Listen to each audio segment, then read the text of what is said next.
Sebelum nanti kita bahas mengenai poin perdamaian, harmonisasi, kami akan ajak Anda, pemirsa umat Katolik di beberapa daerah juga akan mengikuti Misa Akbar yang dipimpin Paus Fransiskus secara live streaming di Padang, Sumatera Barat. Sudah ada rekan kami, Wahyudi Agus. Yudi, bagaimana persiapan Misa yang juga diikuti oleh umat Katolik di Padang, Sumatera Barat?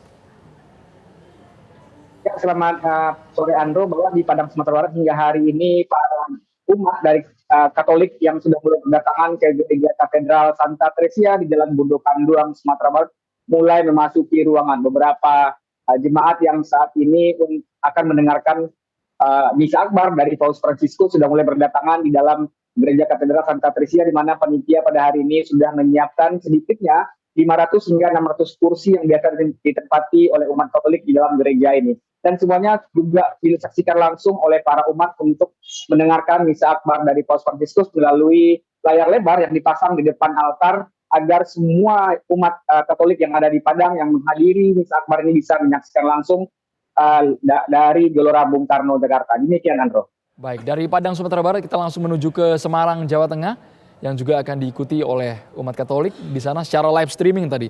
Romo Ferry mengatakan, jadi bukan hanya terpusat di GBK, tapi seluruh umat Katolik yang berada di Indonesia, yang saat ini mungkin secara data tingkat populasi ada sekitar 8-9 juta ada, Romo Ferry? 8-9 juta umat Katolik yang berada di tanah air. Kita menuju ke Semarang, Jawa Tengah. Apakah sudah tersambung bersama rekan kami dari Semarang, bagaimana persiapan untuk mengikuti juga Misa Kudus live streaming dari Semarang yang pada sore hari ini sekitar pukul 17 waktu Indonesia Barat. Silakan dari Semarang.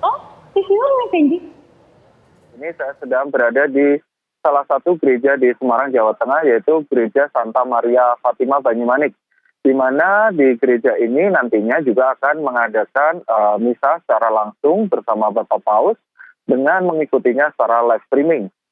Untuk pihak Gereja Santa Maria Fatima Banyumanik menyediakan 2 layar lebar di dalam gereja yang nantinya sebagai sarana bagi umat untuk mengikuti misa live streaming di Gereja Santa Maria Fatima Banyumanik.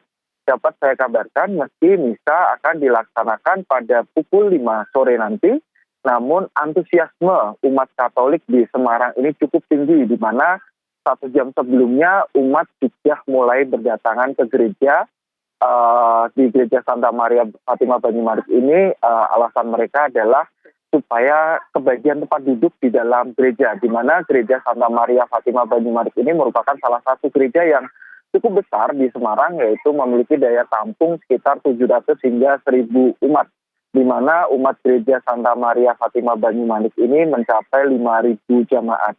Seperti itu, Andro. Baik, itu dari Semarang dan sebelumnya dari Padang, Sumatera Barat. Saya langsung ke Pak Kaisat dan juga Gus Ulil yang hari ini sepertinya hadir di deklarasi Istiqlal. Ada poin penting apa yang tadi dituangkan, digaungkan di sana, Pak Kaisat? Salah satunya terowongan yang menghubungkan antara Masjid Istiqlal dan katedral itu menjadi perhatian penting oleh Paus, ya. Itu adalah sarana untuk membangun jaringan, untuk membangun persahabatan, persaudaraan. Dan karena itu terowongan, maka tidak tampak. Lalu dimaknai, ya, sekalipun di permukaan itu mungkin ada letupan-letupan di sana sini walaupun kecil, tapi sungguhnya untuk konteks dalam relasi kejiwaan satu sama lain itu ada lorong, ya. Dan tentu saja, ya, itu yang menghubungkan antara Istiqlal dan kemudian katedral itu.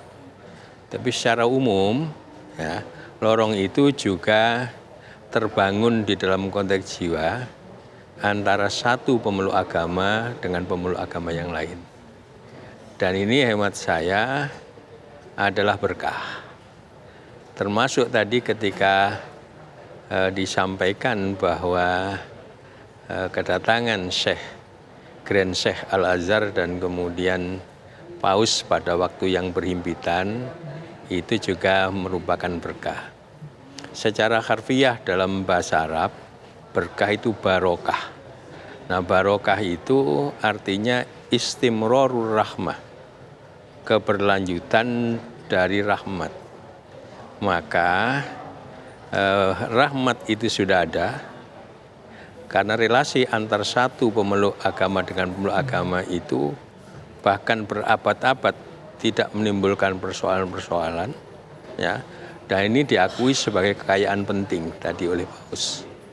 Sehingga kemudian ya, setelah kedatangan dua tokoh ini, ya, keberlanjutan rahmah ini insya Allah akan terbukti ke depan, akan semakin relasi satu sama lain itu akan semakin baik. Belanja bahan bangunan bersama keluarga di Depo Bangunan.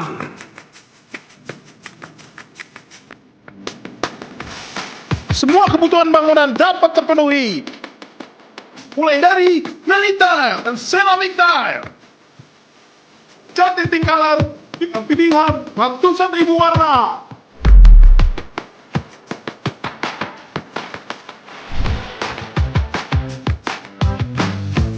Sanitary ware dan plumbing.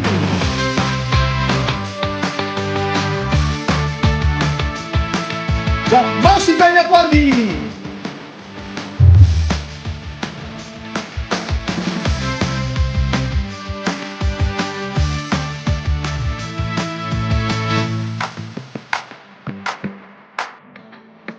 Sudah banyak yang merasakan keuntungan lebih belanja di Depo Bangunan. Penuhi kebutuhan dan raih hadiahnya. Mau seperti mereka? Menangkan undian berhadiah total 14 miliar di Depo Bangunan. Ayo belanja! Hanya di Depo Bangunan.